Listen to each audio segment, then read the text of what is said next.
9 दुकानें हमारी जो है रेंट पे चल रही है, जिसमें ITSMT की 146 दुकानें और 1063 दुकानें हमारी प्लस अराजियाँ जो लोगों को हमने किराए पर दी। अगर और अन्य चीज़ों की बात करें, इसमें हम लोग करीब पार्किंग अभी वर्तमान में हमारे जो मुख्य मार्ग हैं सभी पे अभी हम LED लाइट, पहले हेलोजन लाइट हुआ करती थी, सोडियम लाइट हुआ करती थी। सरकार की ये था स्थिति की बहुत ज़्यादा बिजली व्यय आता है, उसको हम सारे शहर में लगभग चेंज कर दिया है, LED में परिवर्तित कर दिया है। और काफ़ी अच्छे अच्छे प्रपोजल इन्होंने इस बार अपने बोर्ड में लिए हैं ताकि जो प्रकाश व्यवस्था हमारी जो खराब है वो अच्छी हो जाए। जैसे हमारे मुख्य चौराहे हैं उन पे एक हाई मास्क लाइट, जिसमें चार लाइटें होती है, फोकस दूर तक रहे अच्छा।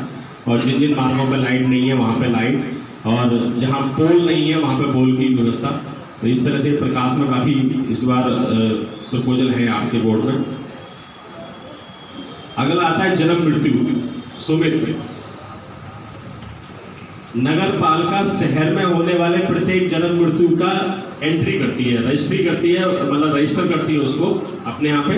वो हमारे यहाँ पूरी प्रक्रिया है, वो बहुत डिटेल में नहीं बताऊंगा मैं, वो सब लोग जानते ही लगभग।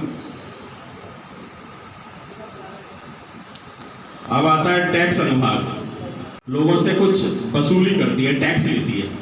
तो नगर पालिका में जो हमारी आय के मेन साधन है, नंबर 1 गृहकर जल कर, जो एक्ट में प्रावधान है 128 धारा 128 में गृहकर जल कर हम लोग लेते हैं। दूसरा हमारा जो आय का साधन है हमारी दुकानें। तीसरा हमारा आय का साधन है हमारे जो होर्डिंग इत्यादि जो विज्ञापन लोग करते हैं उन एजेंसी से हम। चौथा हमारा आय का साधन है लाइसेंस। ये मेन विज्ञापन है, आय के साधन है जिससे हम लोग आय अपनी नगर पालिका ही करते हैं। उसी आय को हम आपके डेवलपमेंट में यूज करते हैं सारा, जिसको हम बोर्ड फंड बोलते हैं। अब मैं थोड़ा फंडों के बारे में मैडम थोड़ा सा।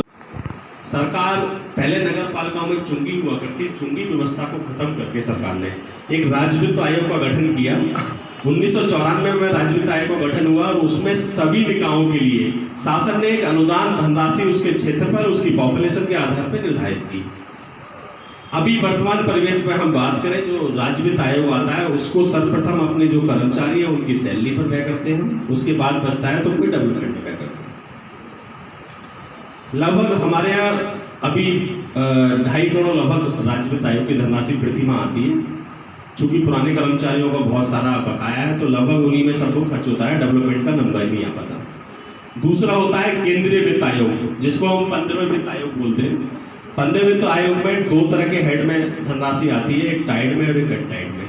टाइड में हम लोग कुछ प्रिस्क्राइब काम है, जैसे जल आपूर्ति, हमारे यहाँ जल में कोई भी कार्य कराना है तो टाइड प्लांट से हम लोग काम करा लेंगे।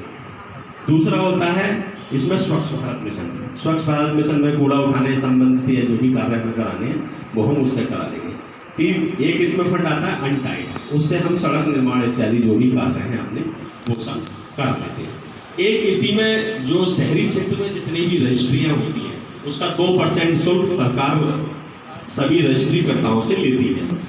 वो नगर के विकास के लिए यूज होता है, वो शासन जाता है, शासन को डिवाइड करके भेजता है, उसको हम अभिस्थापना निधि बोलते हैं। उससे भी हम लगभग डेवलपमेंट के कार्य कराते हैं। वो साल में एक बार हमारे पास आता है, उससे हम डेवलपमेंट काम में यूज करते हैं। निधि या बोर्ड फंड, जिससे हम जो वाहनों की मरम्मत है, छोटी रोडों की मरम्मत है, पुलिया निर्माण है, जाली निर्माण है, या अन्य कोई काम है जो योजनाएं कोई आई या कोई कार्यक्रम करना है तो उसमें हम लोग इसको यूज करते हैं। तो ये हमारे मेन फंड होते हैं जिनसे हम अपना नगर पालिका का संचालन करते हैं।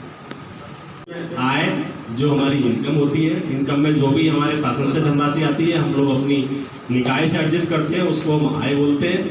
उसके सापेक्ष ही हम लोग खर्चे करते हैं, किसी को वेतन में देना है, निर्माण कराना है या अन्य कोई खर्चे कराना है। तो ये बजट का जो है लगभग हमारे 82 करोड़ रुपए लगभग साल भर का कर्मचारियों को मिला के सारा लगभग होता है। तो 82 करोड़ रुपए का बजट है। तो इसमें आपको जो भी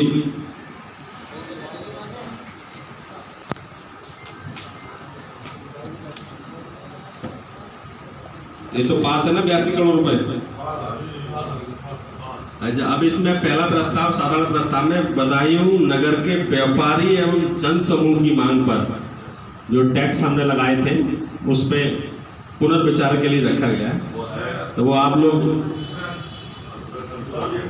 प्रस्ताव 1 पर आपने नियम बनाया है कि 10 मीटर 20 मीटर और 5 फीट की नियमावली ये है, लेकिन बदायूं में कोई रोड 5 मीटर से ऊपर है नहीं और आपने रेट लगा दिए 3 रुपए 10 मीटर 20 मीटर। 961.75 मोहल्लों वाइज पूरा बनाया हुआ है, उसमें डिटेल हर मोहल्ले के हिसाब से उसमें किया हुआ है। तो उस फैक्टर की बात करें तो हम अभी जो मेंबर साहब ने बताया कि उसे 50% कर दिया जाए।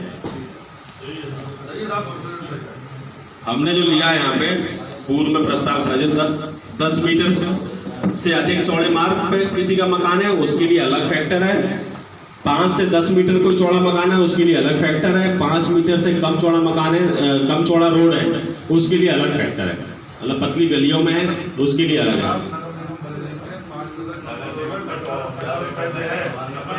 हमारी नगर पालिका की आय भी बढ़े, कमर्शियल ऑफिस हो जाए वहाँ पे और उसके बीच भाग में पार्किंग बना दी जाए।